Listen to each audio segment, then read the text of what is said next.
Sarah. Sarah. Mai. Sarah. Habari ya leo? Nzuri mama. Huko kwenye? Huko tuko poa. Uko poa? Sasa mimi nimekuwa kwa tu. Nikasema nikuja at least nikuone. Hiyo ni poa by the way. Unajua ni poa kujuliana hali. Mwana nimeamka hivi nikamaliza shughuli kwa nyumba. Nikasema angalau nikuje nikuone kidogo. Hiyo ni poa. Sasa mko poa? Si tuko poa. Watoto? Wasi wako sawa. Na mzee? Na simu wewe. Sasa vile unaenda? Nimeulizia tu. Niambie tu kitu kimekuleta mama. Niambie tu kitu kimekuleta. Kwani unataka kukujulia hata hali? Unazunguka sana mama. Unazunguka sana. Ni juu. Unaona?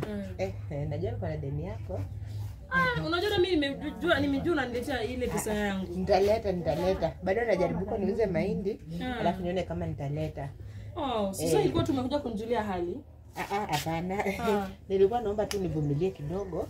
Mimi sina shida na kuvumilia mai. Mimi najua ukipata utaleta. Sasa hapo chai ya asubuhi. Sasa nilikuwa naomba kama unaweza yako sukari peki, alafu na machani ya shilingi 5. Na at least mandazi pia 10 bob. Na promise by jioni nitakuwa nimeleta. Na sio? Ile last week ulipromise. Unakumbuka? Ulichukua hapa vitu pesa ngapi? Ni vile tu baba watoto alienda kazi na hakuna story ya baba ya watoto.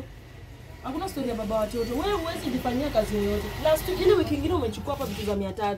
Hiyo wiki nyingine umekuja hapa unachukua vitu za 500. Leo ndio hiyo unakuja. Alafu unajua mimi hata ungekuja hata unipe 200 hata ukatekate hiyo deni. Leo unakuja hapa ati wote na stories zako hapa. Nitaleta. Najua baba nani ataenda tu kazi. Ataenda kazi wapi? Si ungekuwa mmenilipa pesa yangu. Ni vile tu ameenda leo alafu sijui mkubwa sijui anasema tulibadilisha manager.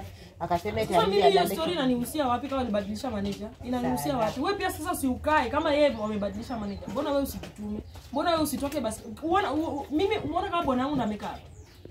Sara. Hapana cha Sara, umeona kama bwana wangu ndo amekaa. Ama yani ama kwa nitalipa. Kwani uniambie maneno yote jamani? Sasa nikwambie maneno yote. Wewe unakaa tu kwa nyumba, kazi yako ni kuja hapa kunikopa. Ukimgoja bwana akuletee, bwana akuletee. Bwana sasa kazi imeisha, unakuja hapa tio, unajua mbadilisha manager. Story mingi za nini? Sara. Story mingi za nini? Yaani mimi nataka pesa yangu. Hakuna kitu kidogo, hakuna kitu nakupea leo na simu.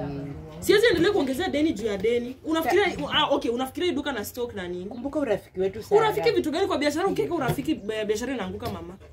Biashara yangu itaanguka. Alafu utaanza kunichekelea.